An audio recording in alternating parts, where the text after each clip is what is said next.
Marchando, estamos grabando. Pues bueno, con un retraso de un cuarto de hora debido a mi impericia y a los sabotajes de mi ordenador, vamos a empezar esta clasecilla a ver si logramos llevar algo con sentido. Antes de empezar a grabar nos estábamos preguntando por dónde hincarle el diente a todo esto, porque lo que estoy trabajando últimamente, que suele ser la materia con las que voy alimentando estas clases, pues es especialmente complicado, porque alude de un modo bastante inesperado para mí al carácter absolutamente general, a la parte más general, más amplia de todo el trabajo que estamos haciendo. Bueno, creo que si fluye llegaremos a ello y os contaré algo. Si no, pues lo dejaremos en una clase de aclaraciones. Partíamos de una pregunta de M. Gómez 3037, estos son nuestros agentes secretos aquí, pues M. Gómez 3037 se preguntaba en el chat si desde la negatividad también se construye y dónde estaría esto en el atractor.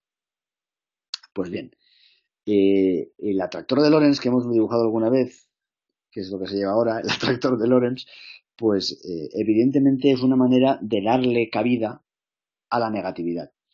Entendida no en el sentido habitual, que la negatividad se concibe como una especie de resta o una especie de elemento estrictamente negativo o que no contribuye. No, no, no. La negatividad en el atractor de Lorentz, como podríamos ir teniendo claro a función de lo que hemos visto, es un elemento fundamental, fundamental para contribuir precisamente a que el exceso de positividad, por así decir, se regenere y genere otra positividad.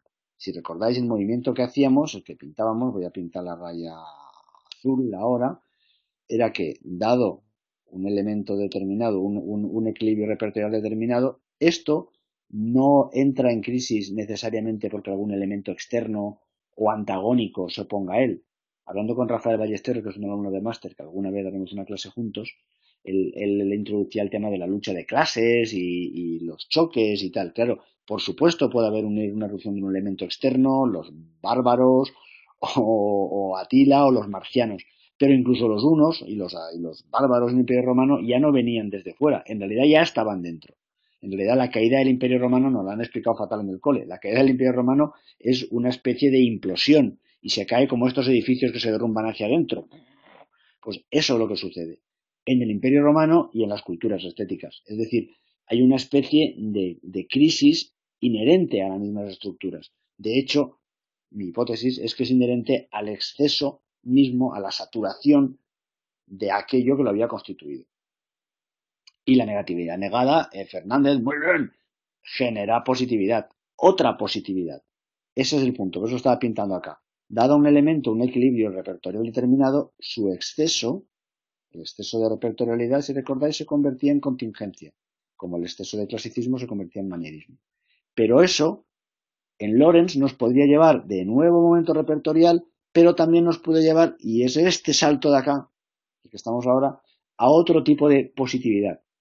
Lo que pintábamos nosotros, si os acordáis, es que en este ámbito de acá, este estaba organizado por lo repertorial, es decir, por lo estable, ordenado, coherente, internamente ligado, etcétera, y este de aquí estaba ligado por la disposicionalidad, es decir, por la variación, la experimentación, el juego, etcétera. Entonces tenemos dos momentos positivos, que sería, vuelvo al azul, el momento clásico y el momento barroco, que son dos momentos de máxima potencia, ¿verdad? Dos momentos positivos y dos momentos negativos, que corresponden a los respectivos excesos de repertorialidad y de disposicionalidad. O si queréis, a los respectivos excesos de orden y de variación, ¿vale? Los modos negativos, efectivamente, los modos negativos relacionales, que son la contingencia, vamos a pintarlo aquí abajo, esto lo pintamos pues, en negro, sería la contingencia,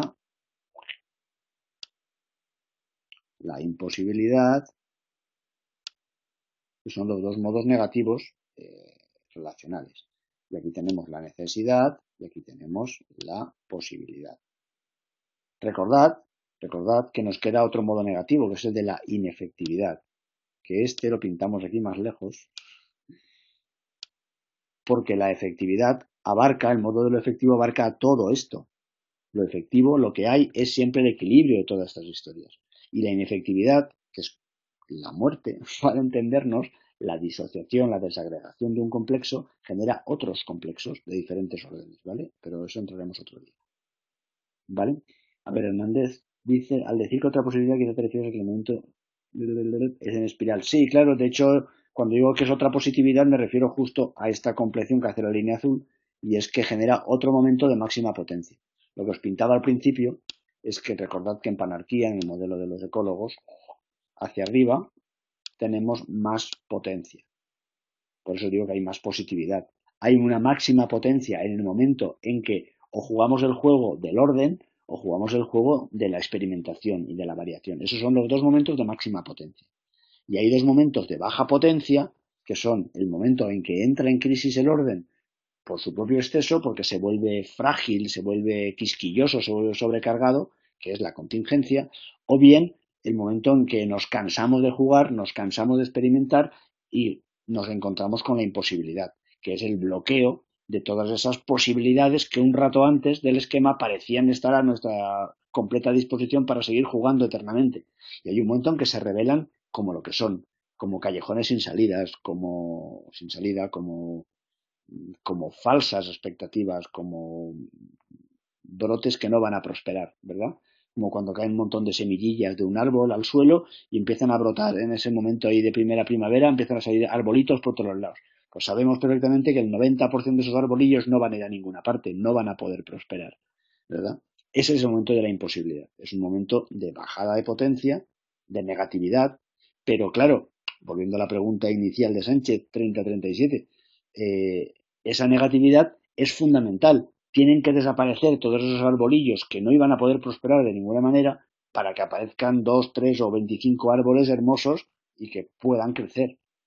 Sin esa poda, sin esa limpia, no puede haber un nuevo momento de potencia. Entonces, lo importante del atractor de Lorentz o lo importante de la teoría de sistemas, porque al cabo estamos hablando de teoría de sistemas, de epistemología contemporánea, que nosotros aplicamos a la estética.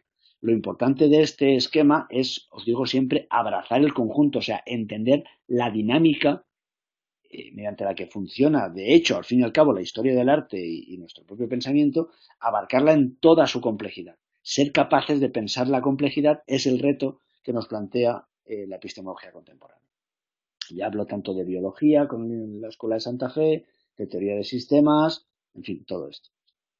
Enterada, gracias. Eso quiere decir que ya me he enrollado bastante, ¿no? ¿Sabes? Esa sería la cuestión, ¿no? El hecho de que abracemos esa complejidad y entendamos que toda ella es, de hecho, nuestro objeto, ¿verdad? Y que con toda ella debemos de poder trabajar. Y para eso nos vienen muy bien los modos negativos, los modos positivos y su combinación.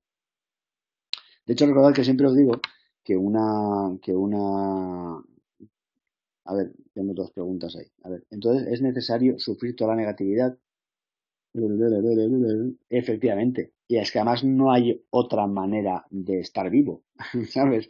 Es como si me dijeras, joder, y para llegar a ser un adulto cumplido tengo que pasar por una infancia donde me zurran en el cole y por una adolescencia llena de inseguridades y de granos. Y pues sí, la respuesta es sí. ¿Sabes? Hay momentos de más alta potencia y momentos de más fragilidad. Y solamente gracias a los momentos de fragilidad o de quiebra somos capaces de emerger y seguir vivos. Lo que nos enseña la panarquía como modelo sistémico de la ecología, recordad que esto me he basado en ellos, es precisamente que no podemos ser como esta especie de gente impecable y flaman, que siempre están peinados, que no se les descompone nunca el gesto, que se han puesto una especie de laca que les vale para el pelo y para el rostro, y que siempre son felices. Mira, no. O sea, los sistemas vivos tienen momentos altos y momentos bajos y los van alternando. Lo que hacemos con los modos es aprender a pensarlos en términos estrictamente lingüísticos, que es lo que aplicamos al arte. Por eso hablamos de repertorialidad y disposicionalidad o de orden y caos, porque son maneras de interpretar esos altibajos, de interpretar esos ciclos, ¿verdad? ¿Es emergentismo? Pues claro que es emergentismo. Al fin y al cabo, el concepto de emergencia, en Fernández 136, El concepto de emergencia se utiliza pues desde Platón y Plotino y tal, pero sobre todo en la ciencia ahora contemporánea, para explicar cómo lo complejo aparece, emerge, por eso se dice emergentismo, cómo emerge a partir de elementos que estaban ahí, pero que no se puede explicar enteramente en función de ellos. Esto ya es teoría de estratos, ¿vale? Pero bueno, el emergentismo se explica mejor desde teoría de estratos que desde Lorentz o desde los atractores panárgicos, pero vamos. ¿Dónde está el equilibrio? Dice Fernández 3536. Esa es una muy buena pregunta. ¿Dónde esté el equilibrio es la gran cuestión? Y no hay un único punto donde pueda estar el equilibrio. Recordad que cuando pintamos atractores, los pintamos así más o menos equilibrados, como que todos fueran así. Pero voy a borrar este churro de tractor que he pintado aquí, porque este no nos va a marear. Pero, de hecho, lo que encontramos en la historia, en la vida real, no es siempre, ni mucho menos, este modelo tan simétrico o tan estructurado. Lo que seguramente encontremos en una situación histórica dada sea que a lo mejor el bucle de lo disposicional es muy pequeño y el bucle de lo repertorial es inmenso. Este sería el caso, por ejemplo, en una cultura tradicional. Las culturas tribales o las culturas antiguas, medievales, en estética oriental, tenemos un gran peso de los repertorios, de los sistemas ordenados de creación de sentido, y el arte. Yo recuerdo cuando era chaval que leía mucha poesía andalusí, poesía erótica andalusí, el señor que hacía el prólogo estaba desolado y decía, claro, es que estos poemas eróticos de Al-Ándalus, dice, es que son todos iguales. Decía, claro, todos manejan las mismas figuras, las mismas metáforas, y son muy parecidos entre sí. Yo no me lo decía como, pensaba que era una especie de defecto porque había que pedir perdón porque esta gente, estos poetas eran muy poco creativos. Nos ha jodido. Claro que eran poco creativos, porque de lo que se trataba en la cultura poética andalusí, como de lo que se trata en cantidad de culturas poéticas antiguas, no es de ser un tío brillante, ocurrente y lleno de ideas chispeantes, sino de demostrar que manejas el repertorio. Es decir, que conoces las imágenes clásicas, que conoces las metáforas clásicas y las ordenas de otra manera, donde tu intervención disposicional es muy pequeña, como en este tractor que os he pintado acá, donde el bucle de lo disposicional es muy pequeñito, ¿vale? El equilibrio, por tanto, de Fernández, muy bien, está en todo el sistema, en todo el conjunto. Pero para aprender ese equilibrio, que no siempre es el mismo, lo podemos pintar de maneras diferentes. Por lo mismo, en una cultura vanguardista, occidental avanzada, tenemos que el bucle de lo disposicional es enorme y el bucle de lo repertorial es muy pequeñito. O incluso no existe y nos dedicamos a dar vueltas y vueltas y vueltas en lo disposicional, es decir, en las ocurrencias, las experimentaciones, las variaciones, los juegos, las performances y todo este tipo de historias.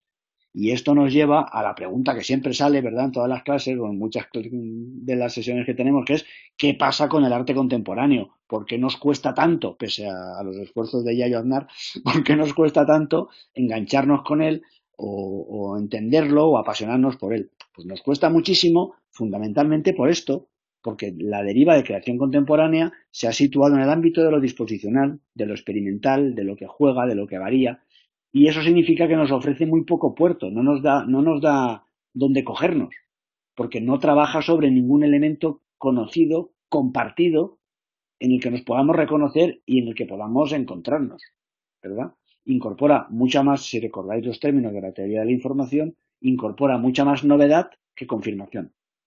¿Os suena esto de la teoría de la información, no? ¿A alguien le suena la teoría de la información, la novedad de la confirmación? No, no, no, no. Pues muy rápido. Efectivamente, Fernández, nos hemos quedado sin referente. Pues esto de la teoría de la información estará explicado por ahí en alguna otra clase, pero vamos, son tipos de los años 60, 70 que hablaban de efectivamente cómo funcionaba el discurso, lo que decimos o lo que hacemos, para que tenga valor informativo. Y lo que estos tipos decían es que todo discurso, esta clase, por ejemplo, se basa en una combinación, en un equilibrio, entre novedad y confirmación, que os sonará a disposiciones y repertorio. Novedad es aquello que os explico de nuevo en cada clase y confirmación son aquellos elementos que ya compartimos, en los que nos entendemos, a partir de los cuales, y precisamente porque están esos cuales, puedo construir novedad. Lo que decían los teóricos de la información, que es muy obvio, es que un comunicante que solamente produzca novedad no será entendido. Tendrá un montón de cosas interesantes que decir, pero imaginaos, usa un lenguaje que no comparte con nadie, lo dice en chino, y entonces los que están escuchando, pues dicen, mira, majete, tienes unas ideas brillantes, pero no te pillamos nada. Y a su vez, otro comunicante que hable un español perfecto, pero que sea un alma de cántaro y no tenga nada que decir, entonces, pues le entendemos perfectamente, pero decimos, pero ¿para qué estás hablando si no me estás contando nada nuevo? ¿Verdad? Pues ese equilibrio entre novedad y confirmación, que constituye la base de la teoría clásica de la información, es exactamente lo mismo, bueno, se sitúa en un plano similar al que estamos trabajando nosotros. Y para que tengáis el cuadro completo, esto mismo, camaradas de la teoría de la información, lo dijo, fijaos tú si ha llovido, fijaos si ha llovido, lo dijo Aristóteles. Hay una clase por ahí grabada sobre teoría del drama en que está esto explicado con más detalle.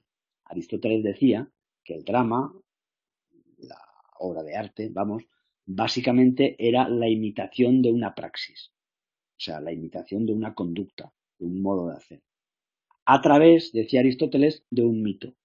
Y mito, en ese momento del griego que usaba Aristóteles, significaba de una forma conocida.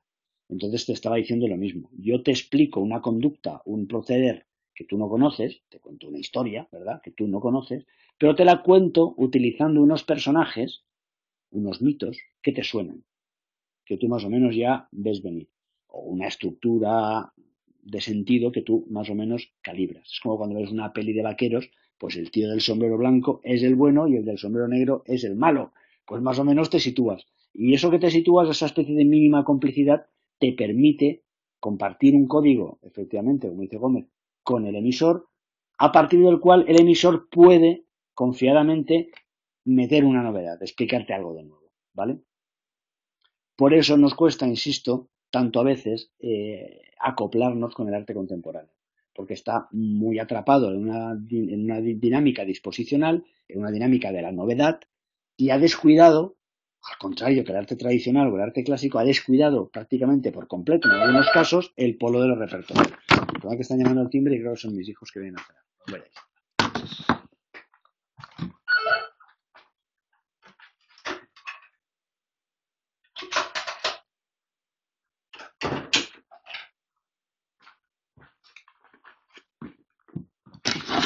Ay. Válgame Dios, qué puntuales. Cuando les espero a cenar, me toca llamarles 5 veces. Yo que damos la clase, han llegado en punto. A ver, esa pregunta de monje. Efectivamente, el Greco como muchos otros artistas, ¿no? El famoso Van Gogh y cantidad de otros tipos que se adelantaron a su tiempo, pues efectivamente, si descuidan el elemento repertorial, si descuidan el elemento confirmación, pueden verse completamente aislados en un ámbito en el cual, pues básicamente hablan un idioma que nadie más que ellos habla. Claro, al cabo de tiempo, al cabo de a veces décadas, a veces siglos, ese lenguaje que solamente hablaban ellos y que nadie más hablaba, de repente se hace comprensible. Porque encontramos una piedra roseta o porque los demás empieza a sonarnos.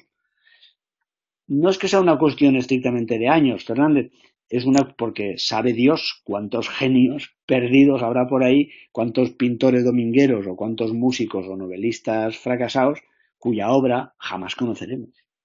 ¿Cuánta gente ha escrito novelas o poemas maravillosos que no han sido famosos en su vida y que luego el señor o la señora desaparece y que nunca más se supo? O sea, las variaciones disposicionales, yo siempre os contaba esto con el tema de los mineros locos, ¿no? O sea, los mineros que se pueden acabar una mina y van haciendo como una galería, cavando, y bueno, pues de alguno de ellos encontramos trazas y seguimos su vía, ¿no? Pero de otros nunca más se supo y eso los perdemos.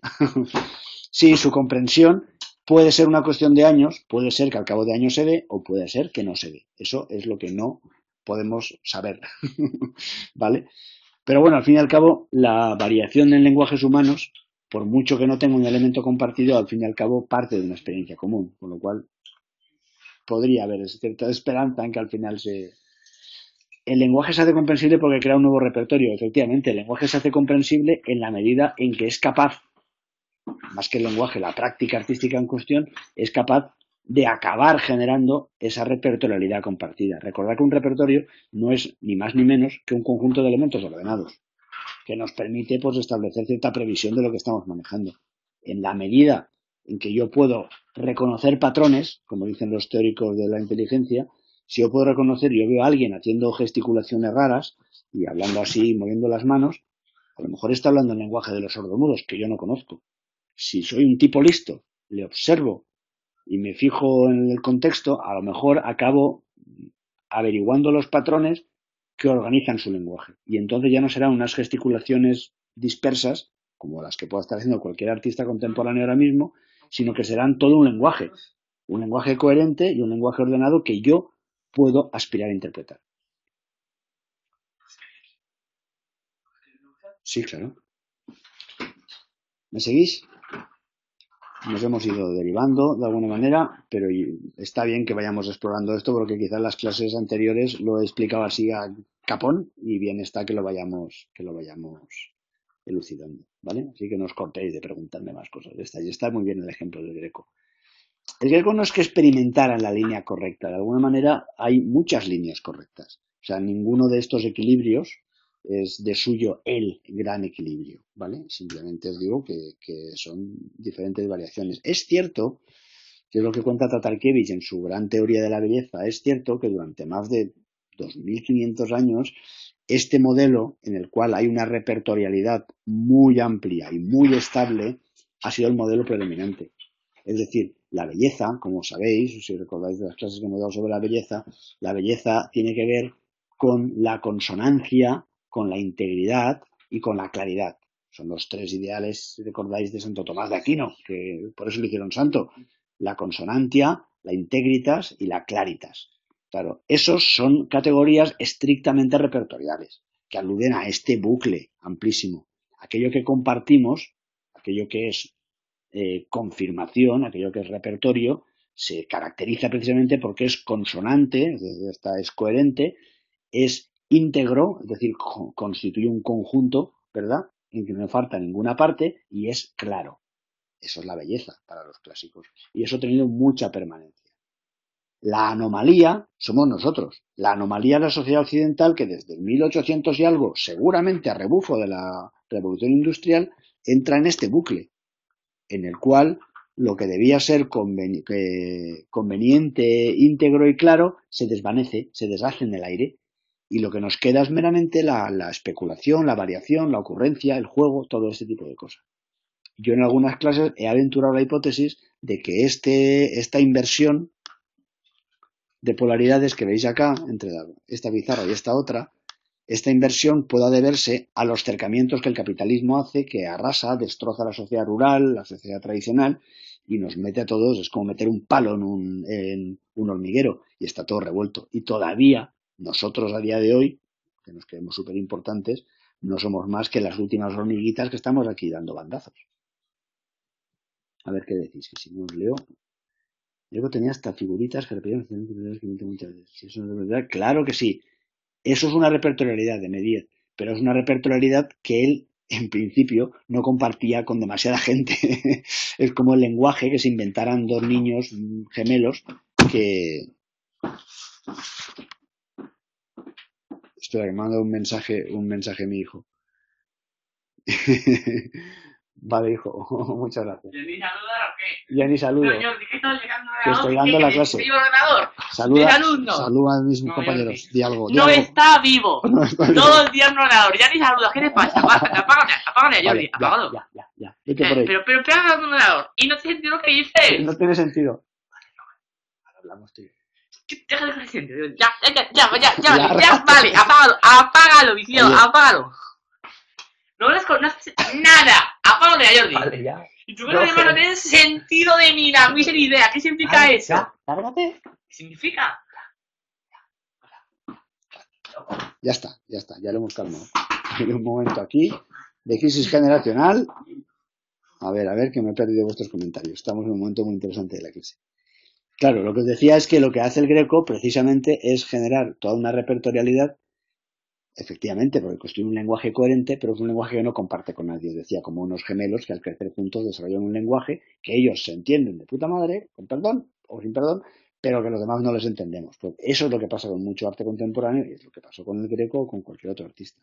Al cabo del tiempo, insisto, por eso es de lo de los patrones, pillamos el rollo, pillamos el juego, entendemos la profunda coherencia de ese lenguaje, que efectivamente constituía una repertorialidad, y aprendemos a jugar con él. Y a partir de ahí podemos entrar en el juego. Cuando pillamos esos patrones, cuando entendemos, descodificamos, por así decir, la coherencia interna del artista, entonces podemos jugar su juego. Porque entonces ya tenemos un elemento de confirmación y podemos ver qué novedad aporta cada cuadro, por ejemplo, que hace el Greco, cada nueva composición. Pero para eso tenemos que pillar los patrones y jugar con los patrones estables de orden y las variaciones que cada cuadro concreto ejecuta. Ese Martín me predice si la repertorio obedece a la necesidad. Sí, señor, por eso, o señora, por eso hemos pintado aquí en los modos lo repertorial junto con la necesidad. Lo repertorial es necesario y lo disposicional más que aleatorio yo le llamaría posible, entendiendo por posible no la posibilidad disyuntiva de esto o lo otro, sino lo posible en términos clásicos de lógica modal. Lo posible es lo que de alguna manera va lentamente acumulando las condiciones de su propio cumplimiento. Y por tanto es yo le llamo lo disposicional, lo variable, donde vamos experimentando y jugando, ¿verdad? Pero donde no es tan importante esa necesidad, esa congruencia que ata todo con todo, cuanto meramente el tanteo y la variación. A ver, que habéis hecho muchos comentarios. El Poveda entiende al Greco más como contingente. Eso me parece una apreciación muy oportuna.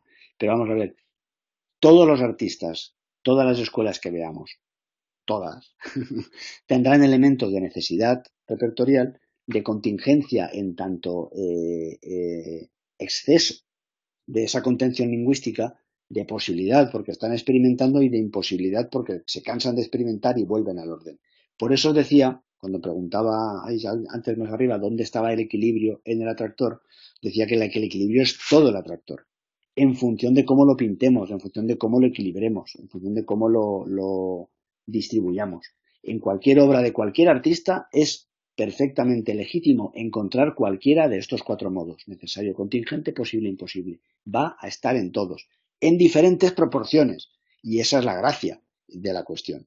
De la misma manera que en la mayor parte de las cenas que les hago a mis hijos, en diferentes proporciones hay pan, hay algo de verdura, hay algo de carne y hay algo de líquido para tomarlo.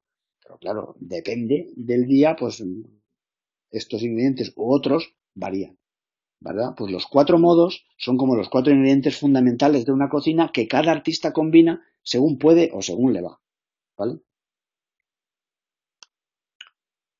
A ver, habéis avanzado mucho, tengo aquí un montón de preguntas, no sé si voy a llegar a todas. J. Figa 1 dice que lo que convierte en repertorio es su comprensión por los espectadores.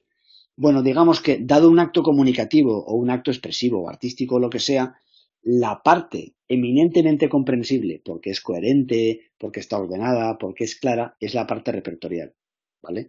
Y la parte donde no se enfatiza tanto la comprensión o donde no se enfatiza tanto el orden, sino la variación, es la parte disposicional, ¿vale? Insisto que no es que sean dos bichos diferentes, disposiciones y repertorios están en cualquier acto artístico, en cualquier obra de arte, tenéis las dos cosas, en cualquier experiencia tenéis las dos cosas. Al hablar de modos, no hablamos de modos como si hablásemos de cajas o hablásemos de marcianos y venusinos. No, al hablar de modos hablamos, insisto que os lo he dicho alguna vez más, como si fueran focos de luz que iluminan partes diferentes de un mismo escenario, de una misma experiencia. En ese mismo escenario en que está pasando un drama, el foco de lo necesario nos muestra las cosas que son ordenadas, coherentes, estructuradas, claras, etcétera, etcétera, y el foco de lo disposicional, de lo posible, nos muestra las variaciones. El peso dramático que le demos a cada uno de esos dos focos es lo que nos constituye en un tipo de artista o en otro tipo de artista. A ver, ¿cuántas cosas? Hoy estos preguntones, no sé si voy a acabar hoy. ¿Hay varios repertorios en el siglo XIX? Sí, claro. De hecho, el XIX, como sabéis, los que sois historiadores del arte, seguramente mejor que yo, pues es un siglo que se caracteriza precisamente por la alternancia de dos grandes repertorialidades. Una es la de los lenguajes clásicos, con los neoclasicismos y los revivals de orden sucesivos, y otro el de los romanticismos, que desde 1815 con Hegel y con Novalis y con Hölderlin y con toda esta gente hasta final de siglo es de nuevo una especie de bucle. De hecho, si en vez de pintar barroco aquí pintásemos romántico, ¿verdad? Pues tendríamos que efectivamente hay dos grandes lenguajes, dos grandes coherencias que se van alternando. Lo cierto es que el romanticismo es un lenguaje mucho más disposicional, mucho más experimental y variable, mientras que el clasicismo es eminentemente repertorial en el sentido ordenado, coherente, etc. A ver, Picasso, un 90% disposicional y un 10% repertorial. Bueno, pues seguramente en algunas fases sea esa la proporción, ¿no? Seguramente haya tenido momentos de su proceso creativo tan largo en que haya aquilatado más los lenguajes, en que se haya asentado él mismo más, ¿no? En que se haya dedicado más a explotar lo que ya tiene que a variar y a encontrar cosas nuevas. En términos marxistas puede llamarse eso el punto de vista de clase del autor. Eso me lo tienes que explicar, Torres, porque no lo pillo. No, no me refiero a que. No, no sé lo que quiere decir con eso. ¿Qué es eso? El punto de vista de clase.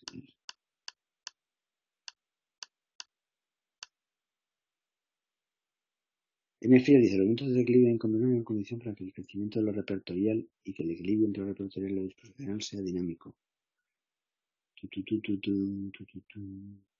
Claro, los momentos de desequilibrio e incomprensión, dice Frías, son condiciones para el crecimiento de lo repertorial. Sí, evidentemente. Esto nos devuelve al principio de la clase. Los modos negativos son fundamentales, precisamente, para el surgimiento no solamente de una nueva repertorialidad, sino también de una nueva experimentalidad, de una nueva disposicionalidad. ¿Vale? Claro que sí. Precisamente porque logramos superar el estancamiento de los repertorios de los lenguajes estabilizados, podemos experimentar. Y solamente porque logramos, por así decir, apaciguar, logramos enfriar el ánimo experimentador, es que podemos consolidar lenguajes relativamente estables o repertoriales. No es que el momento más fácil de conceptualizar sea el de lo repertorial. Bueno, no lo sé. Depende de qué cabeza tengas, ¿no? De hecho, para la mayor parte de la cultura artística contemporánea es más fácil conceptualizar la novedad, la experimentación, el juego. Todo eso es mucho más sexy, ¿verdad? Que no la repertorialidad, la vuelta al orden, la coherencia. En términos artísticos, esto, lo repertorial, suena antiguo, suena, como digo, pues poco sexy, claro que sí.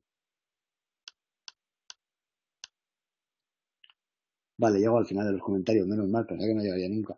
Es de Playanov. Ah, qué interesante, Torres, qué lecturas te echas, macho, leer a Playanov. Yo creo, ese es un tema que tengo pendiente con Rafa Ballesteros, nuestro compañero músico de Córdoba.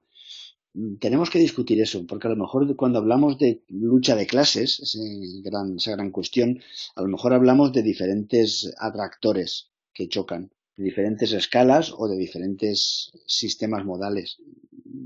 Es algo que tenemos que aprender a pensar. De hecho, con esto estamos describiendo el sistema de sensibilidad de una determinada cultura, de una determinada persona en un momento dado. Tenemos que ver qué sucede cuando chocan y en qué medida, pues, por ejemplo, desde un punto de vista marxista, se podría pensar que las sociedades, disculpad, sin voz, tradicionales, como esta que tenéis aquí en la pizarra ahora, donde hay una gran repertorialidad, pues un marxista así más sospechante diría que esta gran repertorialidad no deja de ser la manifestación de la ideología de la clase dominante que establece unas convenciones, unas normas, un decoro, una cultura que es una cultura de clase, dirían ellos, y que esconde o trafica con los intereses de la clase dominante. Bueno, eso sería una cuestión a analizar y podría ser interesante. Lo peculiar del caso es que un análisis marxista más contemporáneo, más reciente, diría que cuando el capitalismo nos invita a ser creativos, a ser emprendedores, a ser novedosos y a ser super guays, pues también está de alguna manera traficando con sus intereses de clase, para hacernos habitar esta precariedad, porque esta gran bola de lo disposicional no es más que la precariedad que estamos viviendo todos y todas ahora. Esta especie ahora voy a experimentar y con 45 años voy a vivir en una casa de 20 metros cuadrados. ¡Qué guay soy! Como si fuera un artista. Pues no, eres guay seguramente, pero también eres pobre, ¿verdad? Pues ese tipo de cosas seguramente también entraría ahí. Es decir, que el punto de vista de clase se nos complica.